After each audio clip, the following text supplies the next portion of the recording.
જે દિવસે શ્રી કૃષ્ણ ભગવાને રણસંગ્રામમાં અર્જુનને ગીતા કહેલી તે દિવસ એટલે મોક્ષદાય એકાદશી ભગવદ્ ગીતા જયંતી. આવો આ એકાદશીનો મહિમા શોર્ટમાં સાંભળીએ. બ્રહ્માંડ પુરાણમાં શ્રી કૃષ્ણ ભગવાને યુધિષ્ઠિર રાજાને મોક્ષદા એકાદશીની કથા કહી સંભળાવી છે. ગોકુળ નામના શહેરમાં વૈખાનસ નામનો એક રાજા રહેતો હતો. પવિત્ર અને ધાર્મિક રાજા નીતિથી પુત્રની પેઠે પ્રજાનું પાલન કરતો હતો. એક રાત્રે રાજાને સ્વપ્ન આવ્યું. તે સ્વપ્નમાં પોતાના પિતાને નરકમાં પડેલા જોયા. તેથી રાજાને બહુ આશ્ચર્ય થયું અને ખૂબ દુઃખ લાગ્યું કે મારા પિતા નરકમાં. રાજા ખૂબ જ બેચેન રહેવા લાગ્યો.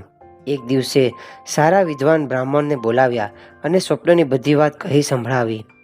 બ્રાહ્મણોએ રાજાને પર્વત મુનિના આશ્રમમાં મોકલ્યા. રાજાએ ત્યાં જઈ મુનિને દંડવત પ્રણામ કર્યા અને પોતાના પિતા નરકમાં પડ્યા છે તેનું તેમને પોતાને ખૂબ દુઃખ છે એ વાત કહી.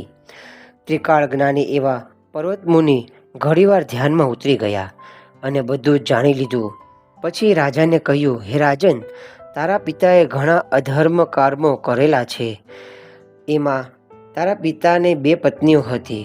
બંને પ્રત્યે સમાન ભાવ રાખવાને બદલે તે ખૂબ જ ભેદભાવ રાખતો અને જે તેની માનીતી પત્ની હતી તેની માંગણીઓ સ્વીકારતો અને બીજી પત્નીની વાતને લક્ષ્યમાં લેતો જ નહીં.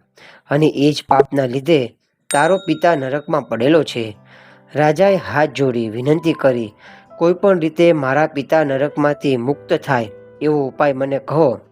ત્યારે પર્વત મુનિએ કહ્યું કે હે રાજન, માગશર સુદ એકાદશી કે જેનું નામ જ મોક્ષદા એકાદશી છે.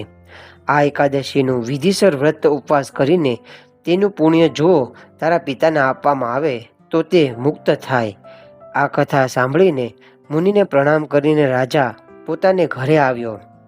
માગશર સુદ એકાદશીનું પોતાના પરિવાર સાથે વિધિસર ઉપવાસ કરીને વ્રત કર્યું અને પુણ્ય પોતાના પિતાને આપ્યું. બરાબર એ જ વખતે સ્વર્ગમાંથી પુષ્પની વૃષ્ટિ થઈ અને વૈખાનસ રાજાનો પિતા નરકમાંથી મુક્ત થયો અને પોતાના ઉદ્ધાર કરનારા પુત્રને તારું કલ્યાણ થાવ એવા શુભ આશીર્વાદ આપીને સ્વર્ગમાં ગયો.